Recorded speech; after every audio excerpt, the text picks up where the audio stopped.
just unmute myself. Thank you. It gave me the option. There were some that was just not letting me mute. So I was like, okay, we're going to mute everybody. And now you're going to have to unmute yourselves. That's how it goes. If we don't all obey, we all got to choose rocks on the island at Tribal Council. That's right. Okay, let's get started because it is 12:01 and I want to honor everybody's time. So welcome. And Kristen, who is manning tech right now, also is actually the one who started these every single Friday.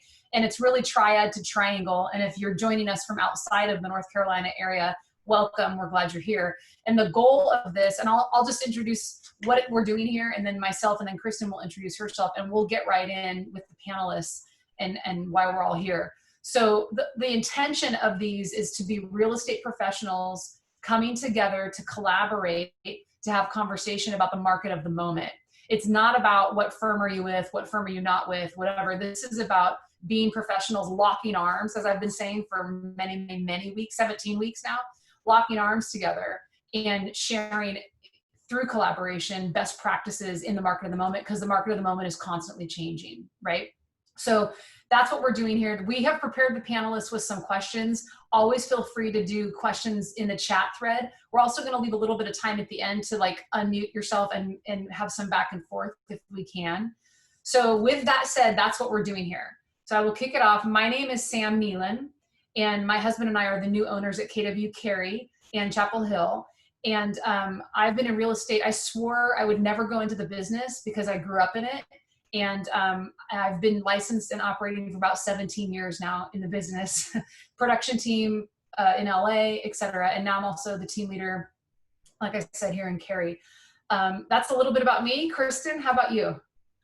My name is Kristen Bodford, and I've been in real estate for 18 years, and I have a team that still runs in the Winston-Salem area, and then I've been a team leader in Keller Williams offices from the Triad to the Triangle in about 3 different offices. So just so excited to have met a lot of you and see these great faces on here and some of you that I miss dearly. So thanks for all of you being here today. And as you know, this is for any brokerage, so if we start to speak KW, just correct us and we'll get back on track. We want to make sure this is bringing value to everyone. Yeah, we'll do the secret handshakes later, right? That's right. Okay. I'm kidding. I'm totally kidding. So welcome everybody who's here. We have all different brokerages represented. What I want to do is kind of go right into who our panelists are, which you already know if you got the invitation, but we have Ashley Lay. Ashley, go ahead and unmute yourself and say something so your square highlights for everybody. Okay. Hi, guys. Good job. Good job. Keith, go ahead. Just highlight your square. Hey, everybody. Yeah, and sorry, where are you from, Keith? I am from the Cary office. And Ashley, where are you from? Winston-Salem. Winston-Salem, perfect. And then Kelsey, you moved around on my screen. Kelsey Berland, go ahead and light your screen up and say where you're from. Hey, so I am out of the Chapel Hill office, and I work out of Triangle. Okay, perfect. And we know Kelsey has been having some tech issues, so we'll just kind of, like we do in every way, we roll with it and see what happens. Sorry, guys. No, you're great. We're glad you're here. Thank you all three for being here. We know that all three of you do a lot of production, and a lot is represented here in the three of you. And so thank you for giving us your time and your energy and what's going to turn out to be wisdom. What we want everyone to, the goal always is every single person walk away with at least 1 to 2 nuggets. And those of us who have been in the business, longer than 6 months, we know that a nugget can change the trajectory of our career. So it's your nugget. It doesn't have to be anybody else's. It doesn't have to be the same, but what are you in? What do you need? And you be listening for that. And at the end, maybe we can share that with each other. So panelists, let's get some context from you guys. We're just going to go one by one. And I'm sorry, I'm going to rapid fire these questions, but I think you can handle it. And if you need a prompt, let me know. How many years have you been selling real estate? What were your 2019 goals, sales, whether you want to do units or volume is you. And then 2020 goals. And then your listing to buy ratio, just so we know, are you predominantly sellers or are you predominantly buyers? So let's start, Ashley, with you. How long you been in the business, 2019, 2020, and buyer to sell or buyer to list ratio?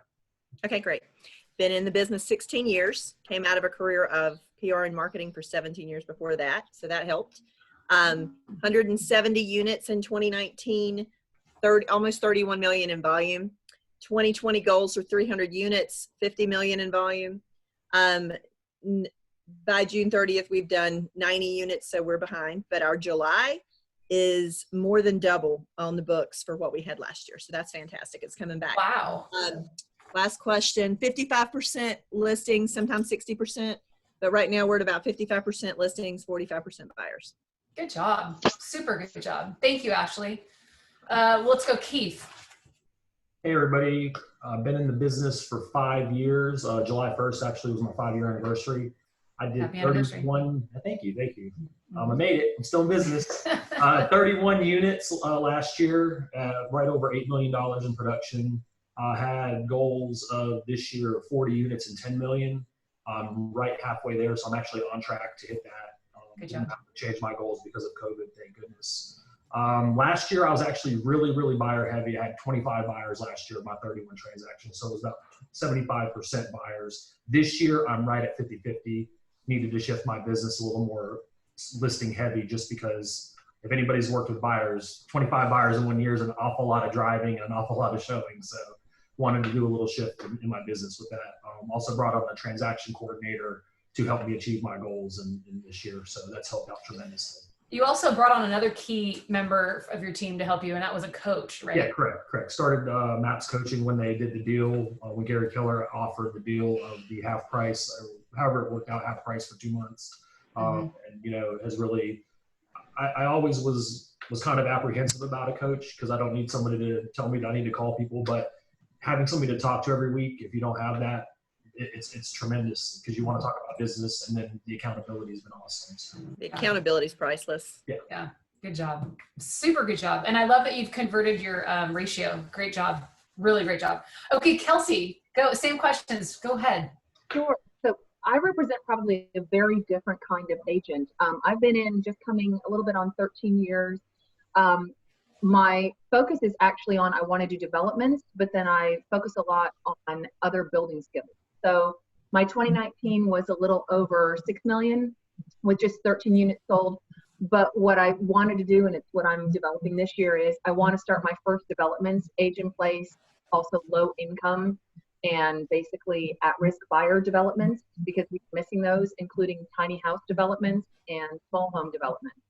And then finding the hard money backing. So traded income for finding it. I do have a hard money guy now who's going to give me my first 2 developments. So, Nice. So my 2020 goals are also weird. Anything over 6 million for me is fine as long as this guy gives me everything to the community. So don't get. So that'll probably take me, depending on our build out time, that'll take me probably more like 20, 25 million. But all I care is that it's successful development first. So it's a bit different in my goals. And then I just have other personal goals, some of which got really traded out for COVID. I was looking at doing stuff over in Portugal and doing building and development over there. That, of course, is complete. I can't get any of my stuff for Europe right now, so that's all on hold. So I'm kind of like rethinking what else I can do here in the States. And got it. So again, kind of just a different model. And then again, for me, it's weird.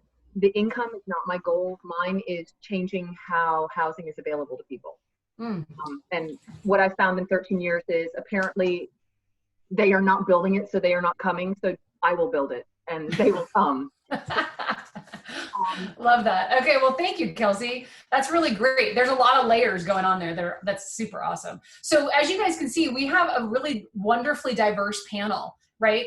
And the goal here is to find yourself in something, right? And that's where your nugget is going to come from. So thank you to the panelists for putting yourself on the court and letting us see ourselves in you, wherever you are in your journey and in your progress. So Kristen, I'm going to hand it over to you to go ahead and start our multiple offers portion of the panel. So go ahead.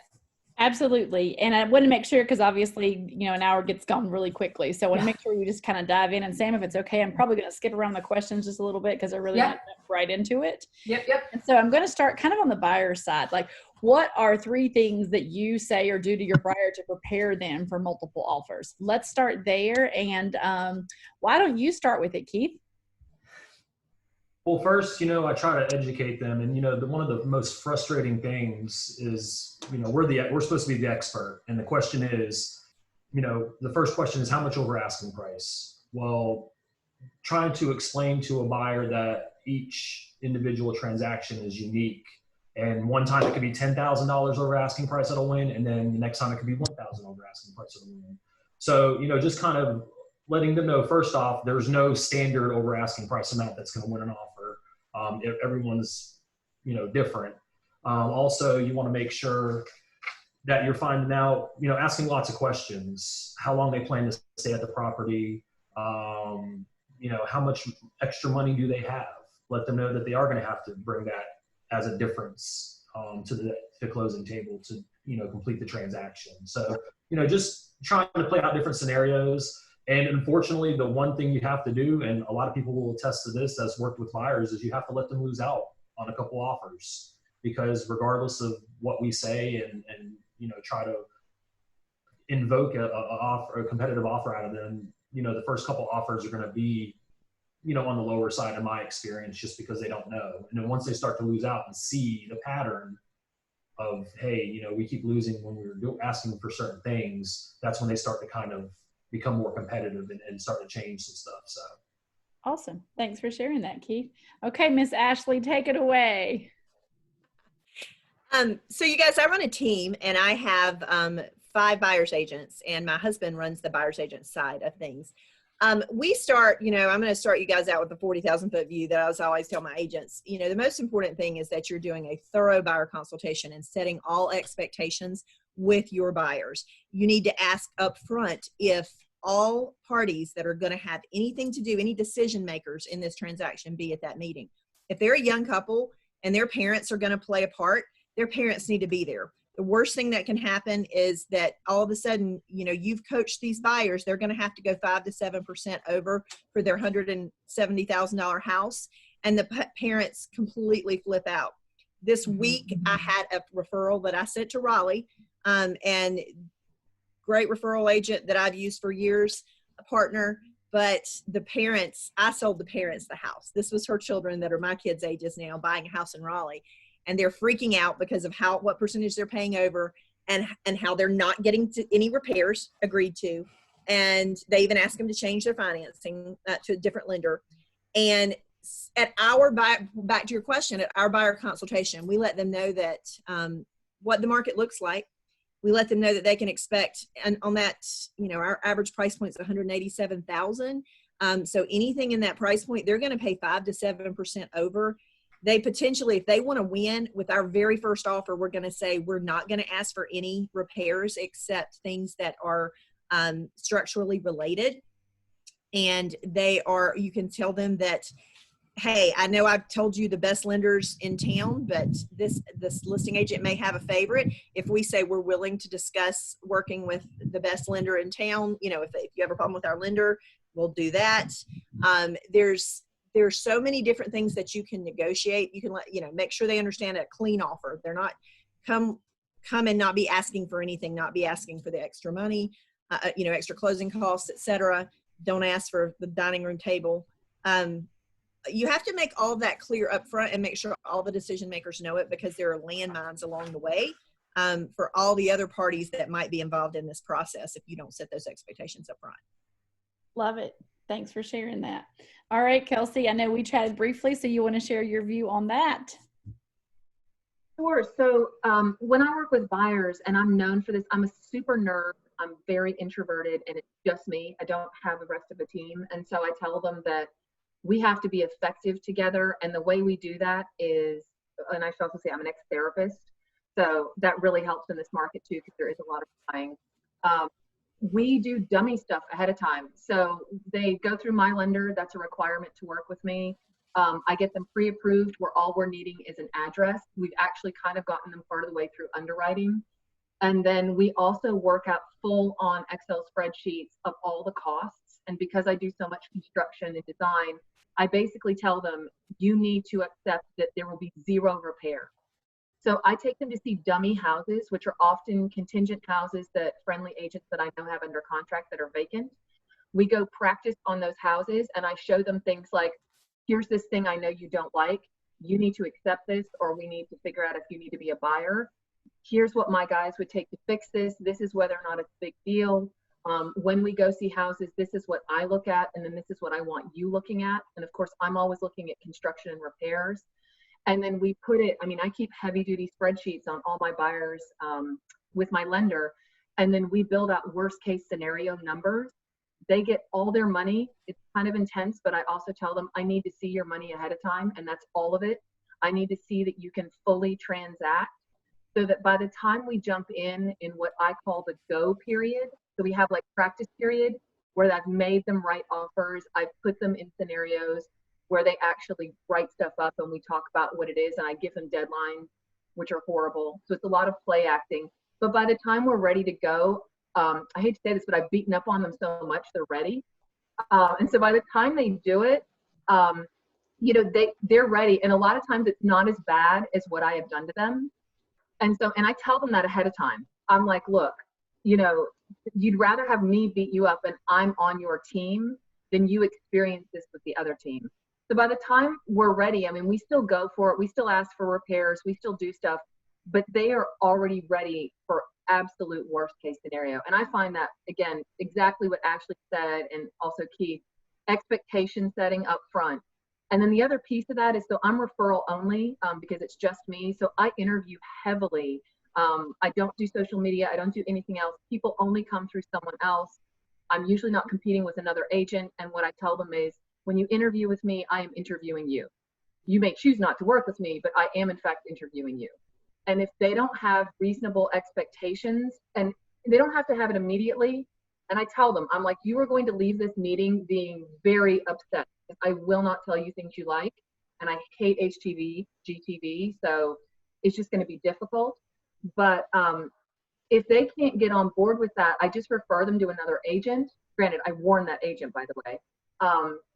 You know, I don't take on buyers that can't make it through, because it is just me, and I do smaller volumes, so I have time for my other construction projects. So Kelsey, can I interrupt you real fast? Because I want to highlight something. Is it okay? Oh yeah, sure. Absolutely. I want to double click on something that you said. Kristen, is it okay? Yeah, go right ahead. Okay. Kelsey, what I really got out of that is that you know yourself and you know your value. Is that a fair statement? Yes, I am not the agent for most people. Okay, that should be your tagline on your business card too. So that's a huge, what's that? It's what people know me as in the office. Yeah. So what's really cool, I kind of feel like there's a secret handshake in order to work with you, you know, like there's like a super cool thing going on there. But what I really would, I think that's a nugget for everybody, is that Kelsey knows herself. She knows exactly what she is and isn't going to do. And what I heard from everybody, and you guys put your nuggets and your ahas in the chat thread as we go, right? Because maybe we can circle back to these things. What I heard all of you say is have very, very clear expectations set up front. Thumbs up from you guys. You can, the panelists, go ahead and unmute yourselves, because I want you guys to jump in if you want to. Yeah. Is Sam breaking up, or is it me breaking up? I'm going to stay back and pull them all. Am I breaking up? Put it in the chat. I wondered if it was mine. I thought it was her, but I wanted to make sure. That Is it me? A little bit. Sorry.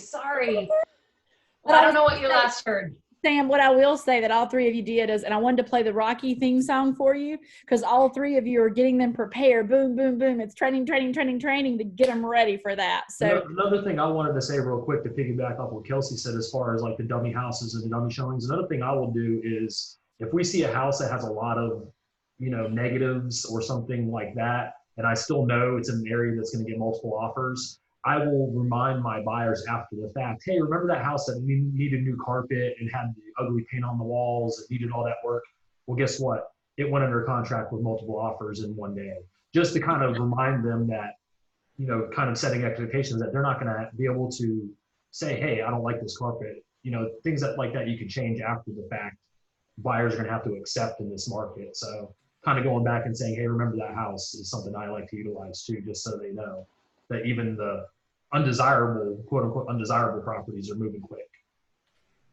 love it. All right, Sam, you want to take it away with the next one? Yeah, I was just going to offer out there a couple nuggets that I got from that round, I'll call it, is to have all the decision makers there. And to Ashley's point, And that doesn't mean just a husband and a wife. That's whoever's contributing funds to the purchase of the property or the sale of the property. And I loved, Kelsey, that you make them go through your lender. It's a requirement for working with you. That's also one of mine. And I'm telling you, of those of you who that's not your thing yet, but maybe that's a nugget for you, because you can really, as much as if you're working with buyers, the more you can control the transaction, the better. And that's one of the big ways. So I heard that also. So again, expectations up front, expectations up front. That's the big thing that I heard. So for you guys working on the listing side now, let's switch it over to the listing side. So for everyone here who works with a lot of buyers, you got to get inside what the seller wants and what in their head. So you guys, what things make a seller choose the winning offer? What are like 2 or 3 things that, and again, we set the sellers up, right, with upfront expectations as well, but what's been your experience in this market, why a seller chooses the winning offer? Let's start with Ashley. Okay. So we prepare our sellers when we walk into their house for that first meeting. If we know up front when we've done our homework on the market analysis and that sort of thing of the home, that home is going to sell quickly, first of all, you've got to set those expectations for that client. And you've got to let them know, you know, your home, because we're going to launch your home in social media on Tuesday or Wednesday. And we are going to flood your home with showings between now and Sunday. We will do open houses either on Saturday, Sunday, or both. And we will present all offers on Monday morning. And we let them know why they should not jump when the very first person, you know, the very first buyer's agent comes in and tries to strong arm them and gives them 24 hours or 12 hours to answer. And that just because they're doing that does not mean you should jump.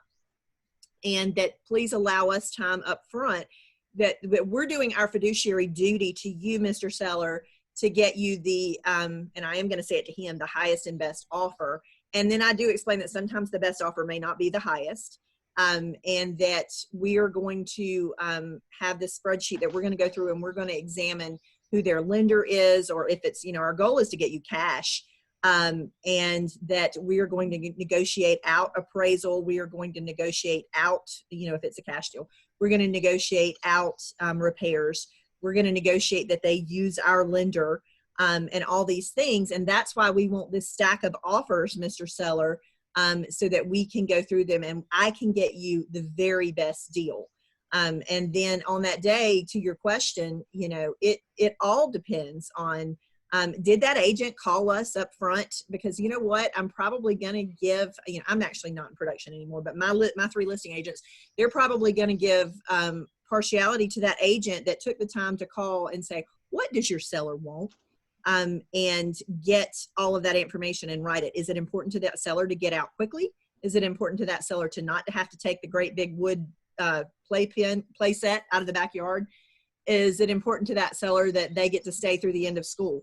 You know, whatever that is, we're going to be looking for the offer that best suits that seller and that the terms are the greatest. And one of the things we do also, if we get, let's say we have 7 offers and there are actually 2 cash offers, but they're not our favorites, we're going to go back to those 2 people with the memo to buyer, which is not in North Carolina, it's not a counter offer, but it's, hey, we really like your offer, but if it had this and this, we would be willing to accept right now. And then, you know, more than likely, they're going to come back and say yes, and you've got the best deal for your seller. Love that. What's that called? Memo to buyer. Whoa, California could take a lesson on that one.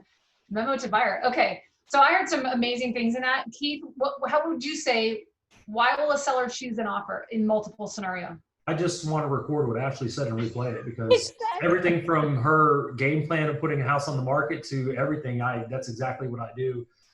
You know, the phone call to the agent is really important, because you don't know the experience level of that listing agent. It may be their first listing. So one of the things that I like to do is, if I know we're going in over asking price, I will go ahead and have the conversation with the list agent saying, look, our offer is going to be over asking price. I've already had that conversation with the buyer. They know they're going to have to bring that money in cash to as an overage, because that may be not a conversation that list agent is having with other buyer agents. Because like I said, we don't know their experience level. So just having that conversation and setting that expectation up front that my buyer has the money and is willing to pay over asking price in cash for this property is something that, you know, I've had in my experience has helped me. And oh my as goodness, far as- Keith, I didn't say it, you guys, sorry to interrupt, the huge amounts of earnest money and due diligence. Please don't bring me an offer that says 5 and 5. I'm going to throw it back at you. Well, you know, kind of the same thing though. If I have an offer, you know, 9 times out of 10, what the seller nets is going to win the offer. Now, if there is another offer that may be close that has a higher due diligence or earnest money, like you said, you know, my buyer or my seller really wants to work with you, but one of the other offers may have had, you know, or they really would like to see this as a due diligence fee. And like you said, if the buyer knows that they're that close to winning a multiple offer situation, which they probably have been in 5 or 6 times, they're going to be willing to do what it takes to put them over the edge. So that thing, you know, that's really important that you don't, you know, you could take the other terms and kind of play around with them if net proceeds are there, but the other negotiable items aren't. So. Kelsey, same question to you. What's the seller gonna accept? Again, I'm coming behind Ashley and Keith, so hopefully mine will be shorter because they're dead on. To me, it's net term. I don't always think it's highest. I mean, I just represented a seller where she was a widow. It took us a year to get her house ready. And granted, I mean, she hired me because I'm a therapist. It was a very, very intense process. We didn't wind up going with highest. We wound up, but we said that ahead of time in the MLS. So something that I've done, and I like to do this because I think at least in our area in the Triangle, I'll just go ahead and say we're all agents here. It can get super trashy with agents doing really underhanded, unethical stuff. A lot of cheating, a lot of in-house back and forth where you don't even know if your offer's getting presented at certain companies. One in particular I'm thinking of. Because they just do predominantly in-house deals and they incentivize for it. So, you know, one of the things I tell my sellers, and granted, they know this when they hire me and I offer to, they don't like it. You know, I tell them, I'm like, I think we can elevate real estate by setting an equal playing field. Let's put rules out on the MLS. They go in the doc. I have very clear, literally pages of rules where I just explain, this is what we're expecting. This is how we expect it.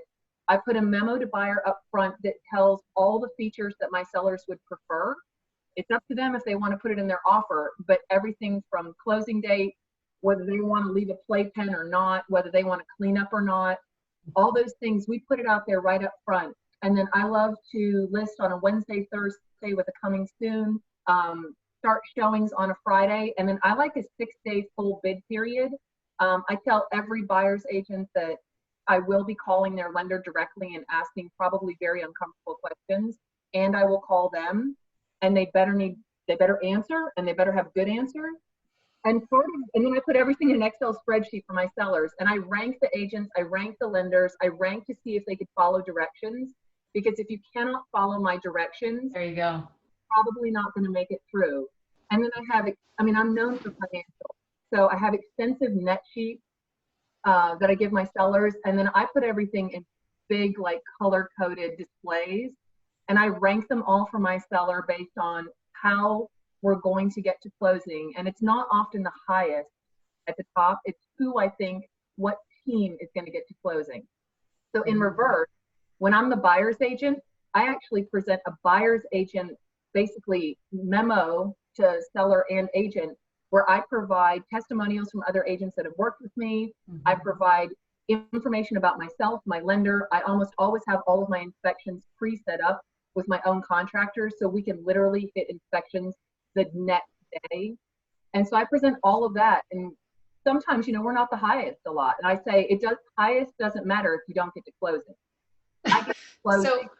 So let me ask this way, and this is maybe a reiteration, but I always think as an agent, my goal is to get the other side to accept. So I need to remove all the obstacles that would make someone say no, right? So what are all the things that we need to do to make them say, not make them, but entice them and enroll them into a yes?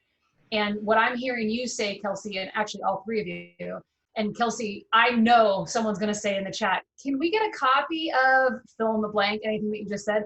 So that's going to be up to you whether you want to do that. But I know that if I was a listing agent and got your buyer packet, I would go, that's the agent that my seller probably will want to work with, because that's the first date.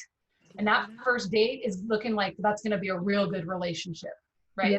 The other thing too, I would say, and I know that this is really difficult, and I've been in here a lot, and I don't do a huge amount of production.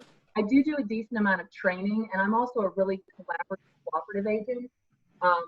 So it's a very different viewpoint. So I talk to a lot of other agents at a lot of different firms. So another thing I would say is your reputation and how you treat other agents, I think, really matters. I mean, we won one 2 weeks ago where literally the listing agent DM'd me and was like, I can't stand the other offer. Go again one more time. And I was like, the other offer or the other agent? And she was like, agent. And I was like, all right. And we only raised it like $500. And then later I found out they had beat us by like $4,000. But she's like, that other agent's horrible. She's like, I know what you're like to work with. So that's something that, you know, I think every agent, when they're doing their marketing, needs to be talking about is, how are you perceived by other agents? I'm known for my Excel spreadsheet. I keep a do-do list and everybody knows it.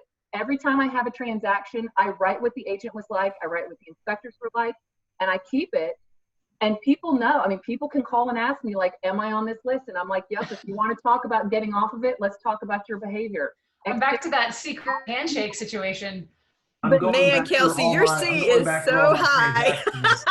I'm going back for all my transactions, make sure I was not on a co-op with Kelsey. Yeah, well, here's the other side of that, you guys, because when the team leaders call the co-op agents, they tell us how you function as an agent as well, right? So Kelsey's just like 4 steps ahead of everybody. She's keeping the list for everybody. So Kelsey, we're all going to reach out to you every time we have a referral or something we want to find out. So I mean, I did want to speak to culture a second, that Kristen Bodford can tell you that for 8 years, I was known as the bulldog when I was with Coldwell Banker, and I was going to win at all costs in our market. And everyone knew me that way. And I wonder how many deals that maybe my clients didn't win because of who I was and how I showed up. And it really struck me in the face the first time I took the disc profile with Kristen back in 2014, and it said how people perceive you at your worst. And you go, wow, is that who I am? And Kristen and I had some really come to Jesus conversations about that. And I discovered that there is nothing more important than win-win or no deal as at the top of our motto sheet mission. And that's how we go into, and how I teach my agents now how to go into everything. And it makes all, as Kelsey said, it makes all the difference, because people know when my team shows up, it's going to be an easy transaction. Right. You want people to say yes to you. You want people to want to work with you, whatever business you're in, right? Right. Well, and I also want to honor you, Ashley, because this is the first time we're meeting. Thank you for that vulnerability of who I was versus who I am now, because that's a huge nugget also for those of us who have been in the business a long time. There's a lot of opportunity for transformation. Yes. Yes. I will say that that's what I love about Ashley, is her heart and her honesty and her openness, you know, to fail forward and fail fast, right? Yeah, that's so I mean, guys, I've been through it all. My first team, because I was still a lot of that person, my first team totally walked out on me, walked out the door. They took my transaction coordinator, EA, who had been with me for 10 years. It was a mess. But I've learned as you go, and you have to be, I'm an education junkie, and you have to always be learning and growing and investing in things like this to be able to grow your team and to grow your business and to grow yourself as a person. So. Absolutely. Love that. Thank you. So I'm going to kind of dig into a little bit of a question. I know, and Kelsey, you kind of started going down that road. So I just want to capitalize and give the other two that chance too. She said, what can you do when you're on the buyer side? You know, if I'm on this call, right, and I'm facing, you know, 10, 20, 30 offers and 10,000 above list price. And I'm just so frustrated because my clients have lost out 3 and 4 times. And we've talked about how to prepare the buyer to get there. Is there any magic bullet or secret or anything that I can utilize as a buyer's agent to try to help my client win? What do I need to submit with that offer? And Kelsey, you kind of added all your checklist of items, and I love that because of the thoroughness. And then I want to ask Ashley and Keith, is there anything else you would add to that? No, that's good. We, as their offers come in, our they get forwarded, myself and whoever the listing agent is that gets them, forwards them to our listing coordinator, who in turn sends a template email that says everything we want from them and how we want it. And back to what Kelsey said, if they can't follow directions, that's a red flag. I also teach my buyer's agents that when that goes out, it needs to start with, hi, Miss Listing Agent, we are so excited to work with you or with your team. Here are all the information on my clients. They are super excited about this property. They are fully approved with Fairway Mortgage. They have gone all the way through that's another tidbit. They've gone all the way through the approval process, and you'll find that letter attached.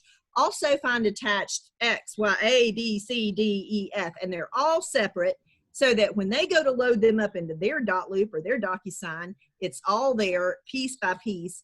It can be picked apart, if there's a letter to the seller. When my listing coordinator is going through it and they can see that there's the pre-approval, there's the letter to the cover letter to the seller, there's the offer to purchase, there's the disclosures all signed. Here's, it's all there. She can hit check, check, check, check, check on her spreadsheet. It just makes a world of difference, and it tells us who you are as an agent up front. If you can follow directions and do it that way. When you send me an offer in DocuSign and it's just the DocuSign form and there it is, I don't like you very much. Just right off the bat, it's a no thank you. Even if it's like $50,000 over list price, no thank you. And I love you sharing that, Ashley, because now that I'm in the Triangle area as well, and I've actually heard this from agents in the area, there are some agents that, and I'm just going to point this little detail out, but I know it sounds minor, but there are some agents that actually, when they get the offer, if you don't have the deed book and page filled in, like, I'm not saying they don't present them, because they have to present them, but they're telling their seller, hey, this agent may or may not even know what they're doing. So they're kind of steering that seller maybe not to accept it all because you didn't take the time to fill out the proper paperwork, like a deed book and page. So that's Kelsey is off the charts detailed, which is amazing. Yes. And that's going to, she's going to win on my team. But no, that's not the typical buyer specialist. When I'm interviewing, is an IS, and detail orientation is not their forte.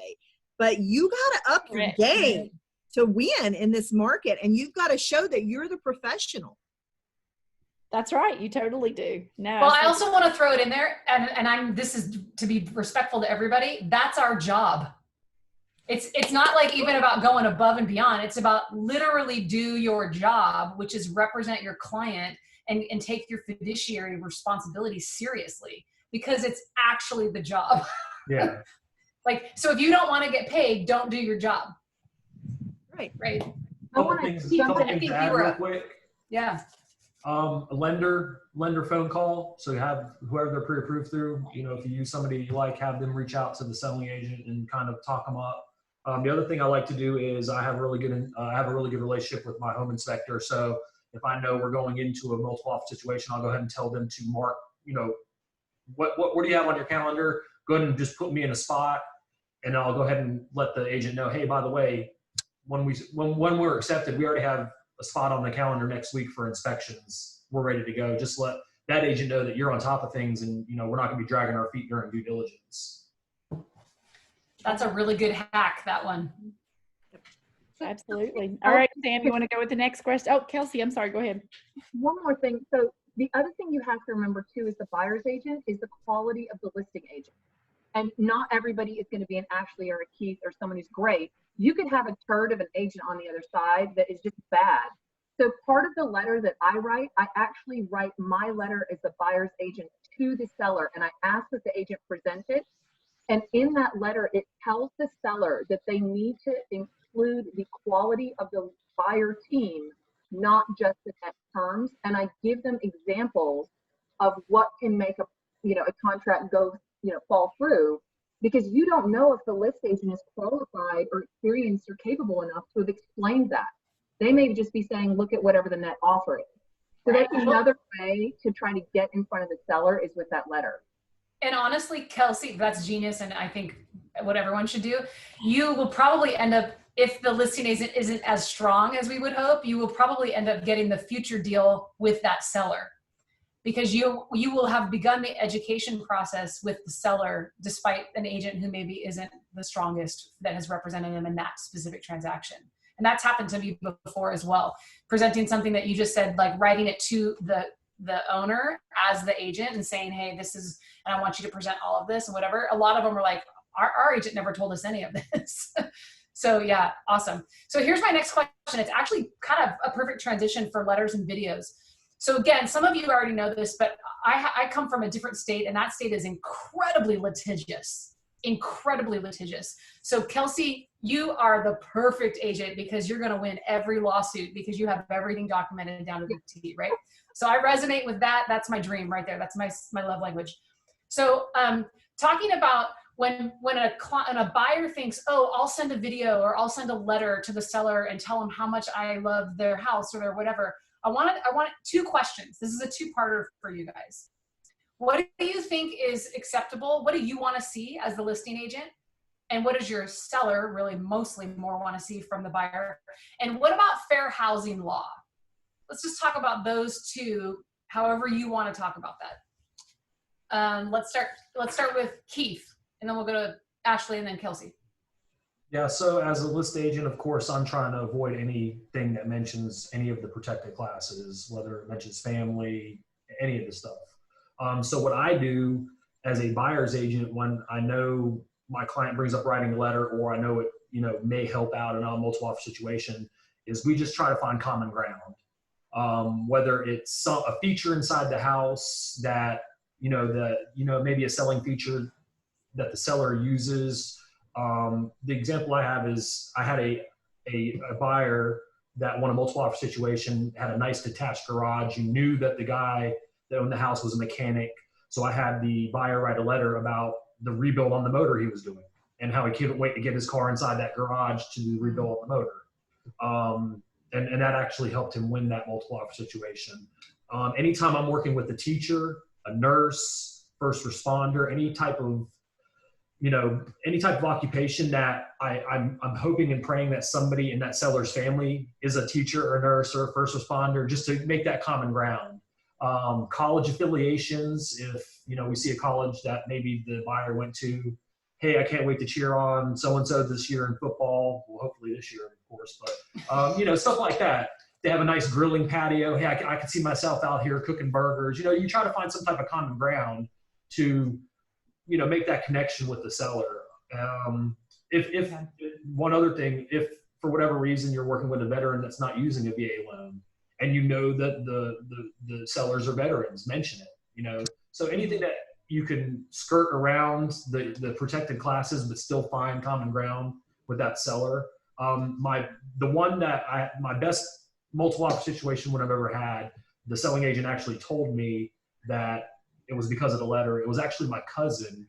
She was able to buy a house in a neighborhood she grew up in, 7 acres on a pond, horse community, all that good stuff. And the first letter she wrote had a bunch of stuff about family, and I had to get her to re-edit it. And it basically was re-edited or edited to the experiences she had growing up, playing in the pond, fishing, horseback riding in the neighborhood. And it was just focusing on her longing for those experiences again. And because of the neighborhood and the pond and everything, the seller said that really touched their heart, because that's the same reason they love that house. So when we say logic makes you think and emotion makes you act. You're stealing my line. Oh, sorry. Yeah. So, trying to tug at the heartstrings, but not doing so by mentioning, hey, I'm going to raise my family in this house, or stuff like that. So you just try to find that common ground. Well, while we're there, thank you, Keith. It's awesome because you're looking for emotion, right? You're looking for emotional connection, emotional proximity. Ashley, I'm sorry that I stole your bold law, but go ahead. I was going to lead with that, because that's exactly what we say to our folks when we ask them to write that letter, is that, logic makes you think, emotion makes you act. So this letter needs to pull at the heartstrings, and we have to be careful what we say, and we explain all the things that Keith just said. But an example I can share is that we had a gentleman that son played. I'm what you call a hyper local agent. I sell a lot in a very small area, and I know a lot of the people. And we knew that this gentleman's son had gone. He went pro in baseball, and that was a very important thing to him. And they had their own little area in the backyard, their own little diamond and everything where they practiced while he was growing up. And the gentleman that was purchasing is a youth baseball coach. So we really went into that and dug deep on how he wanted to change the lives of kids in the community, and that it was super important to him. And he was so excited to read that, you know, they had spent their whole last 2 decades raising their kids to be baseball stars, and that, you know, it's, you know, what's more American than baseball? And I mean, come on. So that's the kind of thing that you have to bring into it. And guys, if you don't know that about the people, social media stalk them. Yes. Find out what you can, find that common ground through social media. So we encourage that. And I can't add much more than Keith said, but that's, you know, hopefully that nugget will help you. I actually had my clients taught me about social media stalking when they started telling me about their people. Oh, did you know the people buying my house? Or Yes. And I'm like, what? And they're like, yeah, I looked them up on Facebook. And I said, that's brilliant. That's the first thing they do. When they look at offers, oftentimes they're going in on social media and Googling those names and seeing other things. Okay, Kelsey, same question. Would you add anything to that same question? What does a seller say? Or what should the letter say? Two things. So you just touched on it. So I am very out of touch. I am on zero social media.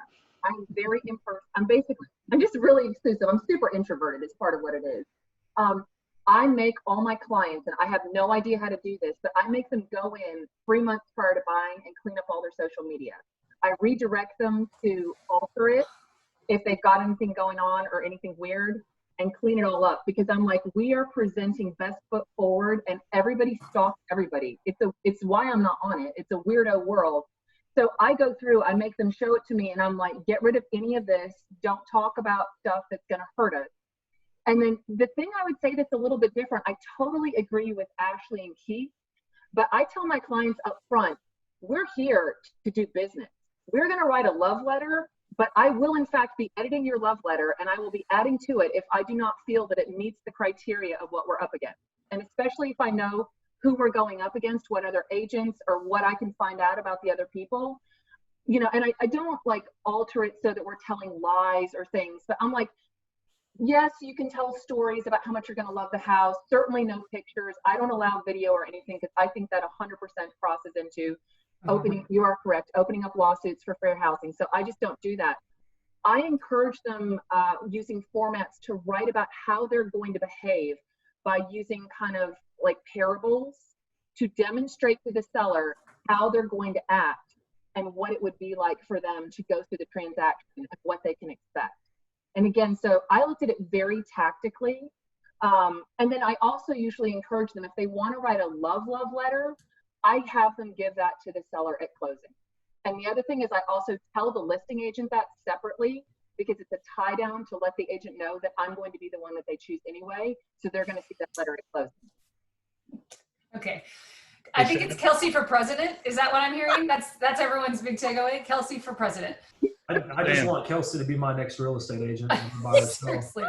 Who just said Sam? Hey, Sam, it's Matt. I just wanted to chime in real quick. Yeah, Matt, hi. We've used the letter quite a bit on both sides, and I've found you need to attach it to the offer, because as a listing agent, a lot of times you're trying to make it even ground, so you won't actually, you'll filter out the letter, but if it's attached as an addenda, then I can't filter it out. Oh. So if you want to get it to the seller, before using that same concept, you got to attach it, because you know, I want them to make an unemotional decision, so I'll filter the letter out and give it to them after we've decided on an offer.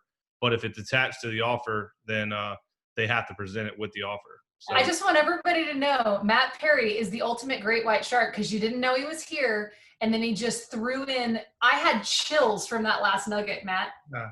I've been in the business a long time. I never thought to write it in the offer. I came in late on the call. I've loved and just agree with everything that the panelists have said. They're spot on. That's why they are where they are. One thing I'll add too that's worked well for us that I didn't hear was basically we'll do a scale down offer. So this is going back to the question of, as a buyer, how do I win the deal? So like to her example of, I put the house on the market Friday and then I'm going to wait 5 days or 3 days to, you know, basically shop your offer. we'll throw out, okay, that's fine. Friday at noon, we'll put an offer in that says 300,000 if you sign it by midnight, and then after that it goes to 290. So we're not going away, but our offer is going to go down.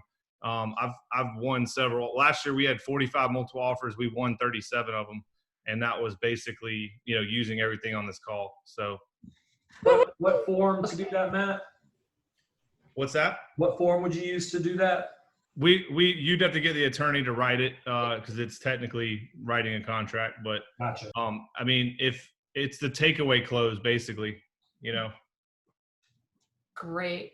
Okay, there's 9 minutes left to this call, and I'm scrolling in my mind like, what is the best, most effective way to use this 9 minutes? Kristen, I want to ask you. I kind of feel like hearing people's nuggets might be the best way. Before we do that, I want to make sure we answer the 2 questions that were in the chat, and Keith, okay, you chimed in on one of them, and one of them said, let's see, where was it? Keller Mortgage, there it was. What can you do if your buyer needs some closing costs besides the obvious of asking your buyer to wait until they can save the closing costs? So Keith, you chatted in, if you're with Keller Williams, obviously there's Keller Mortgage because they get that $1,000, right? Ashley, Kelsey, I know I have ideas, but I want to make sure you guys get to share because you're the panelists. What else can a buyer do if they need closing costs to try to help win in multiple offers? That's a tough one because like we have the North Carolina housing program in our area in Winston-Salem that they can potentially get hold of, or if they're some of the lenders, if they're what do they call it, Hometown Heroes program, if they are a teacher or a policeman or EMT, they can get 100% financing. But still, you're still going to have that money, and that's what I'm telling my agents is to send them potentially through Keller Mortgage. But I guess that's why we are trying so hard. We have an ISA team as well, and we're preparing the people as they come in as nurtures. We're trying to give it enough time just to build in for them to save that money so that they have that, because they can't compete in this market without it. Yeah, that's dead on, Ashley. I mean, I like to see my buyers 6 to 8 months prior to buying so that we can get their financials ready. And I like to prepare them for what, I add 3% to whatever the market is at that time. I'm a data nerd. I trend the market forward, increase all the prices, and then I need to see that they have that money, because I just tell them, you're not getting it. You're either going to get a house or you're going to wait and the house is going to cost more. And I wish it weren't that way, but the reason you hire an advisor is they have to tell you what you need to hear, not what you want to hear. And that's why I will add to that. I also told our buyers agents just this week, I said, go see True Homes, go see Eastwood, go take them to some of the track home builders. And then you might, because then you're not up against, potentially, if you're actually, quote, starting from scratch, you're not up against everybody else, and they can build in some of those costs into the price. But Kelsey's right. There's not a lot of other choices, but be prepared. And we like to start with them 6 months out so that they are prepared.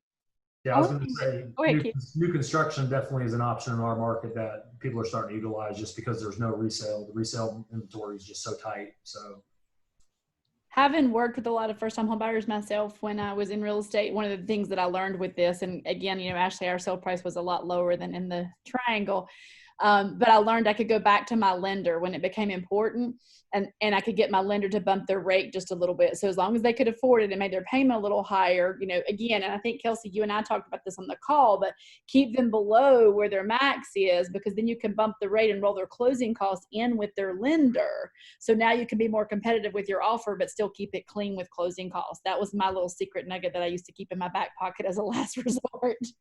Nice.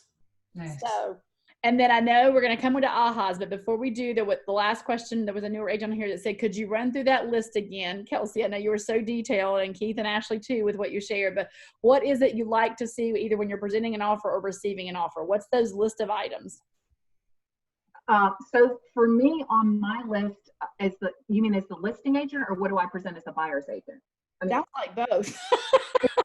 Same. I think it might be another Zoom. I'm neither as a listing agent, but as a buyer's agent. So what I present is the offer. I present a letter from me as the listing agent to the seller. Sometimes it's a separate letter to the listing agent, especially if I know them. Of course, all the addendums and all of that. It's a letter from my lender as well as a pre-approval explaining how we're going to get through it. I give a list of all of the inspectors we're using, usually with all of the dates that I've kind of pre-booked, like Keith was saying. And then I also give, if there's any extra information about how we're ready to not have it appraised. I mean, I have appraisal specialties as well, where I talk about the fact that appraisal is not going to be an issue as long as they let me talk to the appraiser. And we're also ready if it doesn't appraise. All of those things, and then separate them out. Like Ashley was saying, definitely make it easy so that when the agent is looking at it and they're sitting there looking at 15 offers, they can find your offer. Because I will say, I've had one where it was 37 offers. I was probably half a day as the list agent sitting and trying to sort out things. I was stressing because I thought I was missing stuff because so many things were poorly presented. So a lot of it to me is just organization. And to me, it's just finding whatever your groove is and then making that list and always hitting it, which to me is also a massive buyer agent proposition of explaining that a lot of agents are disorganized, a lot of agents are not professional, and pointing out that that's why they should hire you, that you are, and show them that you can do that. Love it. Ashley or Keith, anything you guys would add to that from the list perspective? No?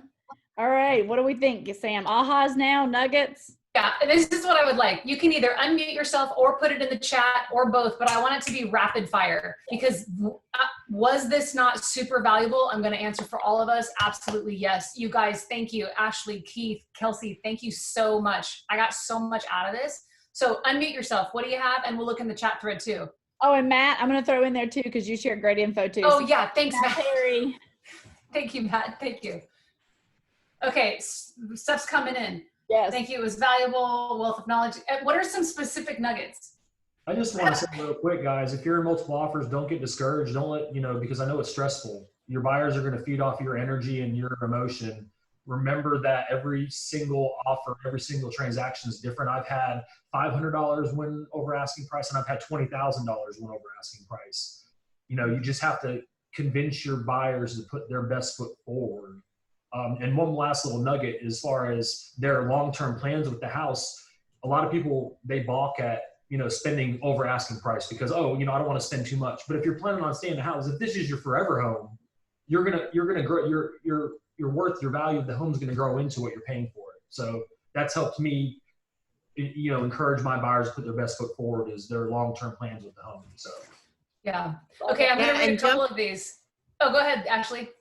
I was just saying, jumping off what Keith said, if you call me and you are, I'm sorry, I call this the typical buyer's agent, and you're like, and my client is just so frustrated because they've lost so many offers and like a puppy on the phone, that's strike one.